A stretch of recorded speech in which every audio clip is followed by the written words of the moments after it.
لڑکی کا خیال آتے ہی اس کے سینے میں درد کی ایک اور تیز لہر اٹھی۔ اس نے سوچا اسے یہاں آنا ہی نہیں چاہیے تھا، وہیں رکنا چاہیے تھا۔ لڑکی سے معلومات حاصل ہو جاتی، مجرموں کی منزل کے متعلق معلوم ہو جاتا، پھر انہیں بے خبری میں چھاپا مار کر گرفتار بھی تو کیا جا سکتا تھا۔ جلیس میجر سے لڑکی کے متعلق گفتگو کرنا چاہتا تھا، لیکن اسے ڈر لگ رہا تھا اس کی باتوں میں کہیں اس کا احساس جرم نہ جھلک پڑے۔ وہ یہ اعتراف کسی اور کے سامنے نہیں کرنا چاہتا تھا، اسی لیے لڑکی سے معلومات حاصل کرنا اس کے لیے بہت زیادہ اہم ہو گیا تھا۔ اسی وقت ایک جوان میجر نصیر کے پاس چلا آیا۔ سر، آپ کنٹرول روم میں چلیں، کچھ گڑبڑ ہو گئی ہے۔ میجر تیزی سے اٹھ کھڑا ہوا۔ ایکسکیوز می، اس نے آہستہ سے کہا۔ میجر نصیر کو پہلے ہی ڈر تھا کہ یہ کام آسان ثابت نہیں ہوگا۔ بابر بہت خبیث اور ذہین مجرم تھا۔ اس نے مکمل تیاریوں کے ساتھ مکمل ترین منصوبہ بھی بنایا تھا، اور شاید وہ ان تمام ٹیکنیکل معلومات سے آگاہ تھا جن سے وہ جہاز پر قابو پا سکتا تھا، جو دنیا بھر میں دہشت گردوں سے نمٹنے کے لیے آزمائی جا چکی تھی۔ اس نے تنبیہ کر دی تھی کہ اس کے تعاقب میں کوئی طیارہ نہیں آئے گا۔ میجر نے اس کا یہ توڑ کیا تھا کہ تعاقب کرنے والے ایئر فورس کے جیٹ طیارے کو تاخیر سے پرواز کرنے کی ہدایت دی تھی۔ اب اسے احساس ہو رہا تھا کہ یہ اس کی بہت بڑی غلطی تھی۔ اسے تعاقب کرنے والے طیارے کو پہلے ہی فضا میں پہنچا دینا چاہیے تھا۔ ریڈار اسکوپ پر ایک نظر ڈالتے ہی اسے احساس ہوا کہ اس کا خدشہ بالکل درست ثابت ہو رہا تھا۔ اس نے سمت کب تبدیل کی؟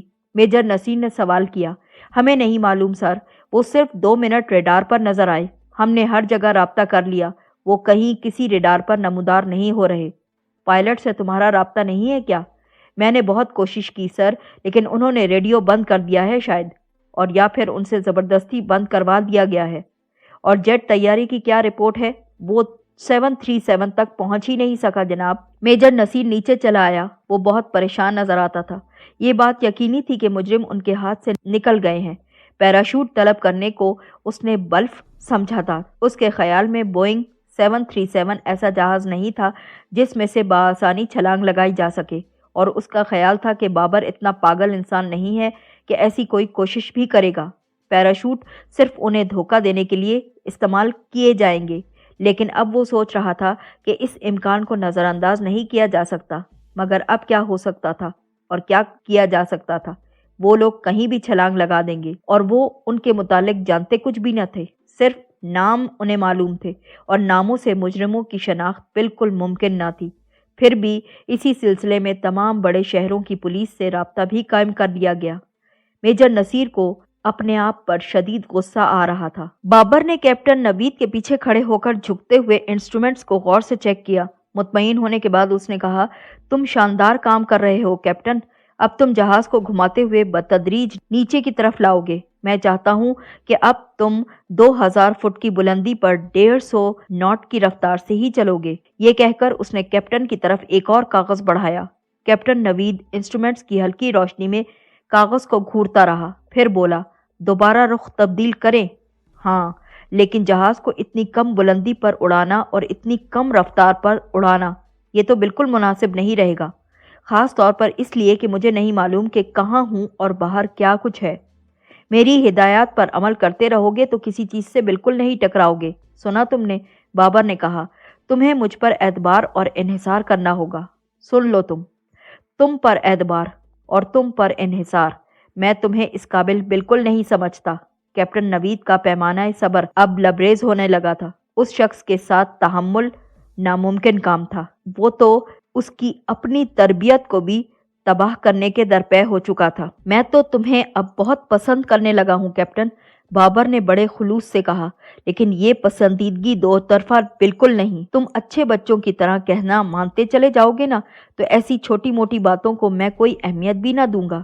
نوید نے جہاز کا رخ اچانک سے موڑا اور بلندی کم کرتے ہوئے نئی ہیڈنگ کی طرف بڑھنے لگا۔ رفتار کم کرنے کے بعد اس نے پوچھا، کیا واقعی تم چھلانگ لگانے کا ارادہ رکھتے ہو؟ تمہارے لہجے سے لگتا ہے کہ تمہارے خیال میں ہم ایسا نہیں کر سکتے۔ بابر کے لہجے میں کچھ کھلنڈرا پن آ گیا تھا۔ نوید سے اس کا لہجہ برداشت نہ ہو سکا۔ کاش میں یہ منظر دیکھ سکوں۔ بات کا حال تو مجھے معلوم ہے، تمہارے وجود کو زمین سے سمیٹنے میں ہفتوں لگیں گے، ہفتوں۔ یقین سے کہہ رہے ہو یہ بات کیا؟ میں جانتا ہوں کہ اس جہاز کی رفتار اتنی کم نہیں کر سکتا کہ تم محفوظ طریقے سے کہیں پر آسانی سے چھلانگ لگا سکو۔ اس کام کے لیے جہاز کی رفتار اتنی کم ہونی چاہیے کہ وہ جہاز کے فضا میں لٹک جانے کے برابر ہو، اور یہ کام ابھی تک ناممکن ہے۔ یہ حساب بھی میں خود لگا چکا ہوں، اس لیے میرا جمپ لگانے کا کوئی ارادہ نہیں، بابر نے مسکراتے ہوئے کہا۔ نوید نے پلٹ کر اسے دیکھا۔ تو پھر تمہارے ارادے کیا ہیں؟ لینڈنگ، لینڈنگ، یہیں پر لینڈنگ۔ ہاں، بالکل یہیں، اور اسی جگہ پر۔ اب مجھے یقین ہو گیا ہے کہ تم بالکل پاگل ہو، ایک پاگل شخص۔ میجر نصیر کنٹرول ٹاور میں ٹہل رہا تھا۔ وہ پریشان نظر آتا تھا۔ آدھا گھنٹہ گزر چکا تھا۔ دہشت گردوں کے جہاز کے متعلق کوئی اطلاع موصول نہیں ہو رہی تھی۔ جہاز کو کہیں کسی ریڈار پر کسی نے نہیں دیکھا تھا۔ شاید اس کی وجہ موسم تھا۔ آسمان پر بادل بہت زیادہ تھے اور شاید جہاز کو بہت بلندی پر اڑایا جا رہا تھا۔ آخری پوزیشن کے مطابق جہاز کا رخ کابل کی طرف تھا، مگر اس کے بعد سے اب تک اس جہاز کا کچھ اتا پتہ معلوم نہیں ہو سکا تھا۔ اب میجر نصیر کو یہ ڈر تھا کہ کہیں جہاز کسی حادثے کا شکار نہ ہو گیا ہو۔ اس وقت فضائیہ کے کئی جہاز گمشدہ جہاز کی تلاش میں ارد گرد کے علاقے کو کھنگالتے تھے۔ ایک امکان یہ بھی تھا کہ بابر نے جہاز کسی صحرا میں اتروا لیا ہو۔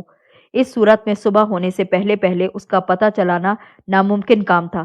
اس صورت میں بابر کو ان پر کم از کم 8 گھنٹے کی سبقت حاصل ہو جاتی، اور 8 گھنٹے میں تو پورا گروپ یوں غائب ہوتا کہ اس کا سراغ کبھی بھی نہ مل سکتا تھا۔ وہ ٹہلتے ٹہلتے جلیس کے پاس رک گیا۔ اب مجھے پریشانی ہوتی ہے، اس نے کہا۔ تم اسپتال سے چیک تو کرو۔ اس لڑکی کی اہمیت اب ہمارے لیے کچھ زیادہ ہی بڑھ گئی ہے۔ اب ہمارے پاس وہی ایک آخری کلو رہ گیا ہے۔ جلیس کا درد ویسے کا ویسا ہی تھا۔ وہ کسی مریض کی مانند نظر آنے لگا تھا جسے نیند آتی ہو لیکن پوری طرح سے سو بھی نہ پاتا ہو۔ کچی نیند میں ہی معمولی سی آہٹ پر اچانک سے جاگ پڑتا تھا۔ اس وقت میجر نصیر کے الفاظ نے اور مجرموں کی ساتھی لڑکی کی یاد نے اسے پھر اچانک سے جگا دیا تھا۔ میں ابھی فون کر کے پوچھتا ہوں، اس نے کہا، اور برابر والے کمرے کی طرف چلا گیا جس میں فون رکھا تھا۔ میجر نصیر پھر مضطربانہ انداز میں ٹہلنے لگے۔ لڑکی واقعی اب بہت زیادہ اہمیت اختیار کر چکی تھی۔ وہ بتا سکتی تھی کہ مجرموں کا منصوبہ اب کیا ہے۔ اگر وہ لینڈ کر چکے ہیں تو لڑکی سے حاصل ہونے والی معلومات کی روشنی میں وہ تیزی سے جہاز تک پہنچنے کی کوشش کر سکتے تھے۔ وہ یرغمالیوں کو بچانے اور دہشت گردوں کو پکڑنے کی کوشش میں مصروف ہو سکتے تھے۔ اس نے رک کر ریڈیو کی طرف غور سے دیکھا۔ یہ ایک اور مصیبت تھی۔ وزیر داخلہ اب تک متعدد بار اسے مخاطب کر چکے تھے۔ ان کی پریشانی قومی بھی تھی اور ذاتی بھی، لیکن ان کی کال ہر بار اس پر موجود دباؤ میں اضافہ کر دیتی تھی۔ وہ جہاز کے اوجھل ہو جانے کو اس کی غیر ذمہ داری سمجھتے تھے، اگرچہ انہوں نے اس بات کا اظہار تو نہیں کیا تھا۔ وہ انہیں بتا چکا تھا کہ اس کی طرف سے کوئی کوتاہی نہیں کی گئی۔ دہشت گردوں نے منصوبہ بناتے وقت آخری تمام جزیات تک کا خیال رکھا تھا، اور پھر قسمت بھی ان کا ساتھ ہی دیتی تھی۔ وہ فون کی طرف بڑھا تاکہ جلیس سے صورتحال معلوم کر سکے، لیکن کمرے میں جو کچھ نظر آیا وہ اس کے لیے تیار نہ تھا۔ جلیس دیوار سے ٹیک لگائے کھڑا تھا۔ اس کے چہرے پر موت کی زردی آ چکی تھی۔ نصیر کو دیکھ کر وہ لڑکھڑاتا ہوا اس کی طرف بڑھا، مگر درمیان میں ہی اس کے جسم کو تشنج کا جھٹکا لگا اور وہ دوہرا ہو گیا۔ نصیر نے آگے بڑھ کر اسے سنبھالا۔ جلیس نے سر اٹھایا۔ اس کا چہرہ ٹوٹ پھوٹ کا شکار ہو رہا تھا۔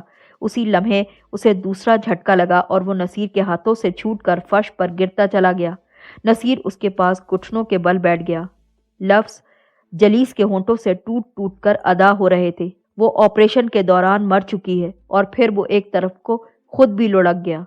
میجر نصیر نے اسے سیدھا کیا، اس کے سینے پر ہاتھ رکھا۔ نبض ٹٹولنا چاہی لیکن کہیں کچھ نظر نہ آیا اور کچھ بھی محسوس نہ ہوتا تھا۔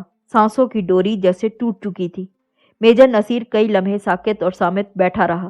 اس کے ذہن میں آندیاں سی چل رہی تھی۔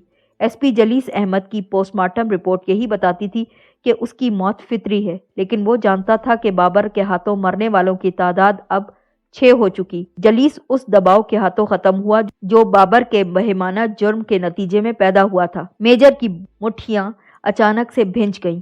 بابر! وہ غرایا اور تیزی سے اٹھ کھڑا ہوا۔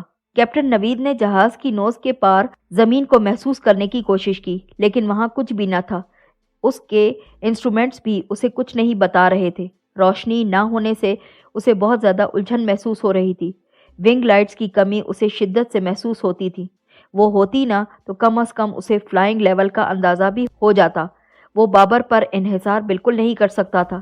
ممکن ہے وہ کوئی جینیس ہو، لیکن وہ ہواباز تو بالکل نہ تھا، بلکہ وہ ایک خطرناک مجرم، دہشت گرد انسان تھا۔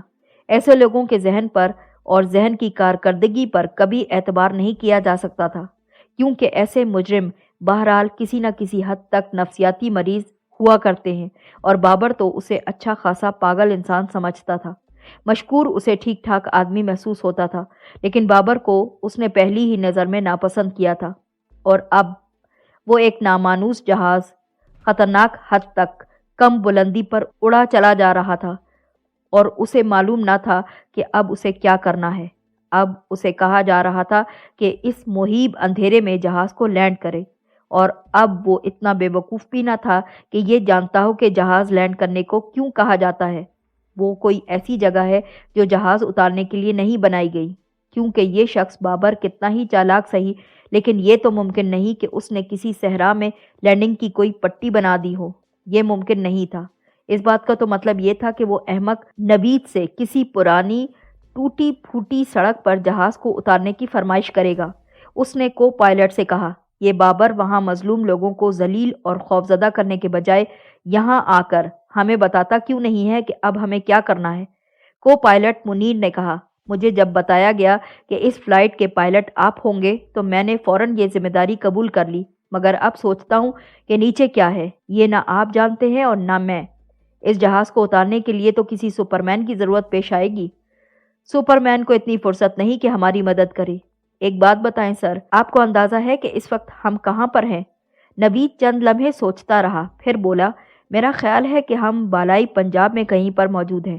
یعنی ہمیں اترنے کے لیے کوئی انٹرنیشنل ایئرپورٹ نہیں مل سکتا؟ میری پریشانی اس سے کہیں زیادہ سوا ہے۔ وہ دونوں آنکھیں پھاڑ پھاڑ کر اندھیرے میں کسی ممکنہ خطرے کو ٹٹولتے اور باتیں کرتے جا رہے تھے۔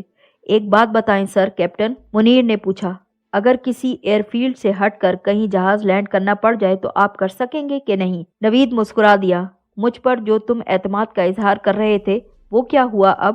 مجھے یقین ہے کہ میں جہاز کو لینڈ کر سکوں گا، لیکن پہلے ہم اس مقام تک تو آ پہنچے، پھر اس بات کی فکر کریں گے کہ اگر زمین ناہموار ہوئی اور ایک آدھ ویل ٹوٹ بھی گیا تو بڑی خطرناک لینڈنگ ہوگی ہماری، اور میرے بھائی ٹینکیاں فل ہونے کی وجہ سے مسئلہ سنگین پڑ جائے گا ہم سب کے لیے۔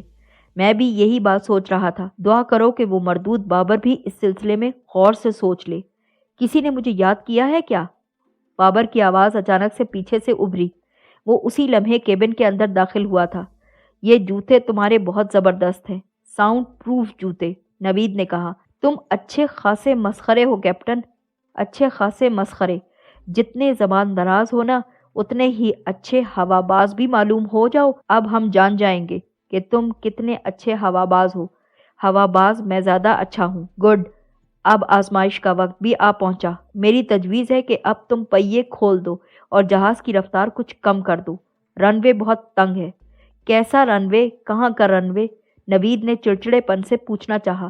کھڑکی سے باہر تو دیکھو، جب دیکھو گے نا تو تمہیں اپنا رن وے غور سے نظر آ جائے گا۔ کیپٹن نوید نے کھڑکی سے باہر دیکھا۔ ہلکی روشنی میں اسے دو متوازی سیاہ لکیریں نظر آئیں۔ پٹی واقعی بہت زیادہ تنگ تھی اور بہت زیادہ مختصر نظر آتی تھی۔ اس پر جہاز اتارنا بہت دشوار کام تھا۔ اس سے تو اچھا تھا کہ تم مجھ سے ماچس کی ڈبیا پر لینڈنگ کروانے کی فرمائش کر دیتے۔ سنا تم نے؟ یہ ماچس کی ڈبیا نہیں ہے کیپٹن، لیکن تمہارے پاس غلطی کی کوئی گنجائش بھی نہیں۔ اگر یہ ٹھوس رن وے نہیں ہے نا تو جہاز اسے کھود ڈالے گا اور دھنس جائے گا اس کے اندر، نوید نے کہا۔ اس نے جہاز کے پہیے کھول دیے اور اب رفتار بہت کم کر رہا تھا۔ مجھے داد دینی پڑے گی تمہیں، بابر نے مربیانہ انداز میں کہا۔ میں نے بہت سوچ سمجھ کر اس جگہ کا انتخاب کیا۔ کتنا خوبصورت رن وے ہے، کتنا خوبصورت۔ یہ جانتے بھی ہو یہ کیا ہے؟ تم ہی بتا دو کہ کیا ہے، کیپٹن نوید نے بیزاری سے کہہ دیا۔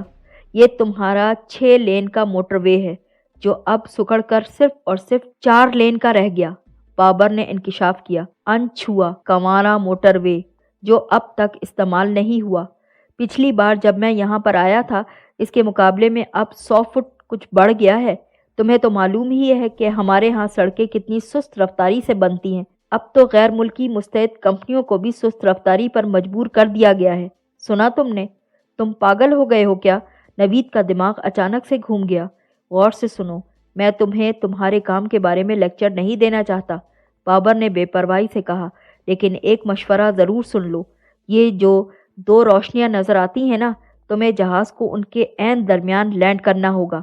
ذرا سی غلطی کرو گے تو جہاز سڑک بنانے والے آلات سے جا کر ٹکرا جائے گا جو ادھر ادھر بکھرے نظر آتے ہیں، اور اگر نسبتاً آگے لینڈ کیا تو لینڈنگ کی پٹی چھوٹی پڑ جائے گی۔ ٹھیک لینڈنگ کی صورت میں بھی انجن ریورس کر کے بریک پر کھڑے ہو جانے میں عافیت رہے گی۔ رن وے چھوٹا پڑ سکتا ہے۔ اس کی چوڑائی کتنی ہے؟ میں پورا حساب لگا چکا ہوں۔ پہیوں کے دونوں طرف 2 فٹ فاضل سڑک موجود ہے۔ کیپٹن نوید کو اچانک سے غصہ آ گیا۔ خواہ مخواہ 4 فٹ سڑک ضائع کر دی تم نے۔ ارے دونوں طرف 2-2 فٹ فاضل سڑک کی بھی کیا ضرورت تھی؟ بڑے ایکسپرٹ بنتے ہو نا تم، نہیں جانتے کہ بریک لگانے سے پہلے جہاز 3-4 فٹ ادھر ادھر ضرور ڈولتا ہے۔ اور میرے لیے یہ جہاز بھی تو نیا ہے، مجھے نہیں معلوم کہ اس کے بریک کیسے لگیں گے۔ یہ تمہارا درد سر ہے کیپٹن، اور ہاں، سڑک زمین کے مقابلے میں 3 فٹ بلند ہے۔ نوید اب زیر لب بڑبڑایا، پھر دوبارہ سے بولا، اب تو جہاز کو سڑک پر رکھنا اور ضروری ہو گیا ہے، اور مسٹر بابر، اس بات کی کیا ضمانت ہے کہ سڑک جہاز کو جھیل جائے گی، پھٹ نہیں جائے گی؟ مجھے تو یقین نہیں آ سکتا کہ یہ سڑک پاکستانی نہیں ہے، کوریا والے بناتے ہیں، بابر نے کہا۔ میں نے اس کے انجینئر سے بات کر رکھی ہے، اس کا کہنا ہے یہ روڈ جہاز جتنے وزن کو جھیل سکتی ہے، بہت بآسانی جھیل سکتی ہے۔ یہ نہ سمجھنا کہ میں نے اس سے جہاز کا پوچھا تھا، میں نے بس وزن تجویز کرتے ہوئے پوچھا تھا کہ اتنے دباؤ پر روڈ کی کیا کیفیت ہوگی۔ اس نے کہا تھا کہ سڑک بس کہیں کہیں سے معمولی سی چٹک سکتی ہے، ایسی کہ اس کی مرمت میں زیادہ دیر بھی نہیں لگے گی۔ یہ غلط ثابت ہوا تو وہ ہم سب کو سڑک کے ساتھ دھلوا دیں گے اور کنارے پر بورڈ بھی لگوا دیں گے، اس سڑک کو کرش ٹیسٹ کر لیا گیا ہے۔ نوید نے چڑھ کر کہا، میرا خیال ہے اب تم زبان کی تیزی کا مظاہرہ کرنے کے بجائے صرف اور صرف لینڈنگ کی فکر کرو، اور اتنی چھوٹی اور تنگ جگہ پر لینڈنگ تمہارا ایک کارنامہ ہوگی۔